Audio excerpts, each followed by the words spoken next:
Over in the park blocks here at Portland State University, we're just behind us here at Viking Pavilion. The Portland Fire had their practice inside this facility. Of course, they'll move into Hillsboro, the new performance training center out there in August. The Thorns already practicing on their turf out there as they prepare for their game on Sunday. Both in action this weekend. Have you caught your breath yet from last Sunday's quadruple overtime classic for the Fire in Washington, D.C.? For overtime is crazy actually. I already play in my career 2 overtime, but 4 never. But yeah, I was definitely so tired after the game. Carla Late put on a career-high show against the Mystics where she made big shot after big shot. But Portland fell just short in 4 overtimes, 124-123. Only the second quadruple OT game in WNBA history. Thanks to the schedule makers, the team got 6 days to recover between playing games. It's one of those things that I've never been in that situation before, so you're grateful for it. Those are the games that you live for. Those are the games that you want to play in.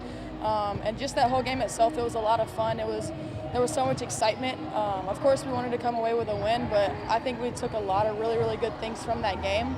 Anyone could have won that game. Now 8-12 in the campaign, the Fire play a 4th straight game on the road Saturday night in the Emerald City, going up against the last-place team from Seattle.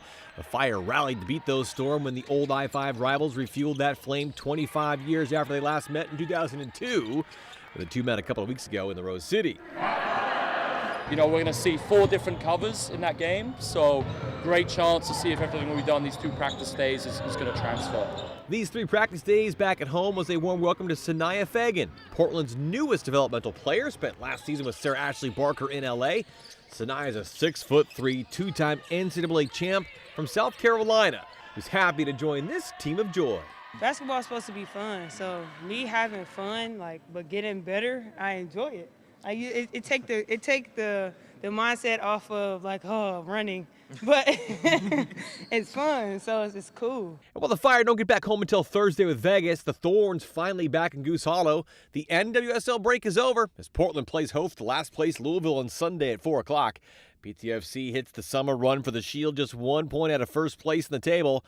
And what a tune-up they had last Sunday with a friendly against the league-leading San Diego. 17,000 plus in Soccer City came to see a match that didn't even count.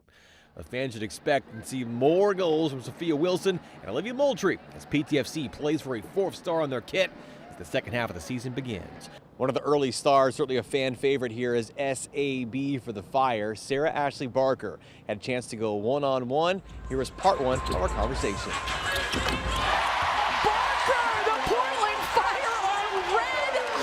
You're one of the fan favorites, SAB champ. You know about that. Pancakes, obviously one of the fan favorites. Yeah, absolutely. Now Emily Engsel's got a cat, and you're helping walk this cat on a leash?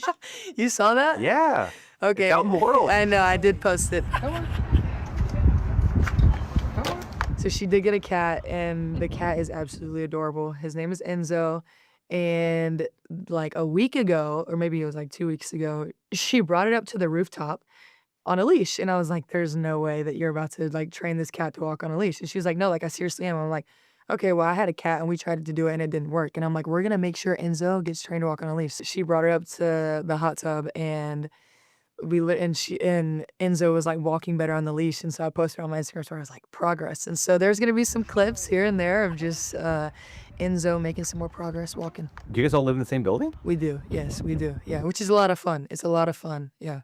How cool is that you like a sitcom? You're knocking on the door of the neighbor or what? No, exactly. Everyone is just kind of open door policy, really. I feel like that's everybody on our team. I feel like I could just knock on somebody's door and be like, hey, what you doing? Want to hang out? That's just all of us. We have a really close-knit group. We all get along. We're so selfless, and I think that's why you see the way we play on the court is the togetherness, the connectivity-ness, and it's just a lot of fun. And so, but yeah, being able to live with each other, if I want to go mess with one of my teammates, I'll just walk upstairs and mess with them. You see that shiny 3 chain. Why are you number 3?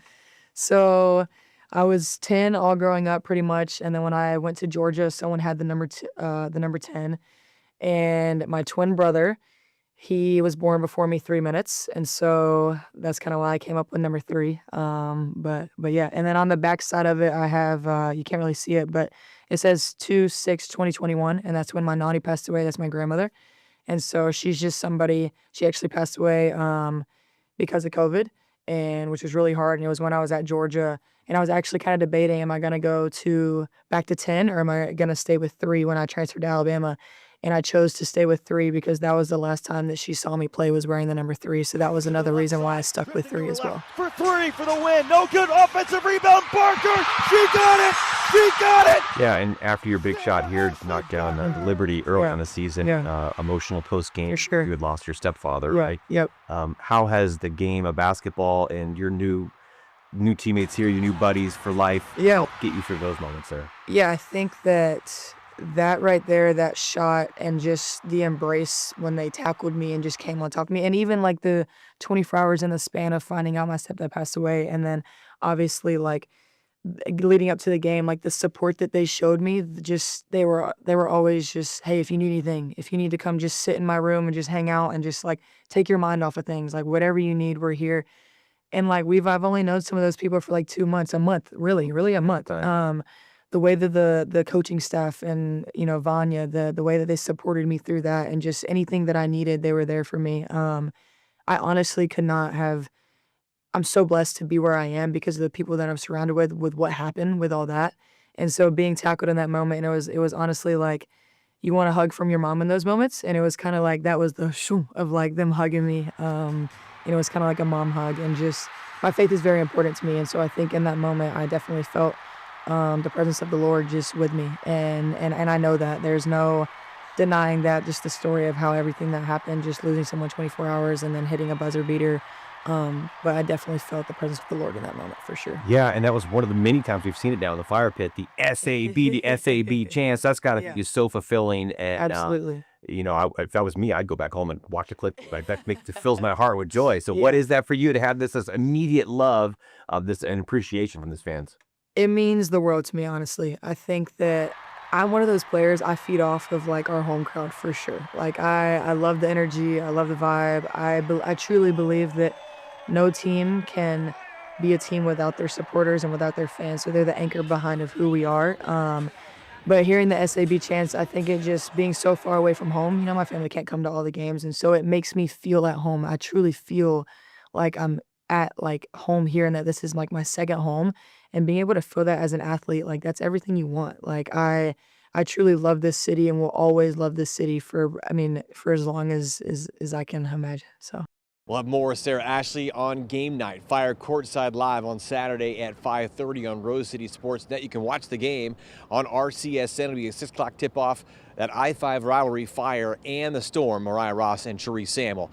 Counting down a tip-off there on Fire courtside live at 5:30. And like our hometown teams, a lot of people are working towards a goal. Maybe for you, that's financial. Check out Rivermark's new loyalty savings account, designed to reward members for the everyday banking they already do. To learn more, go to rivermarkcu.org/loyalty-savings.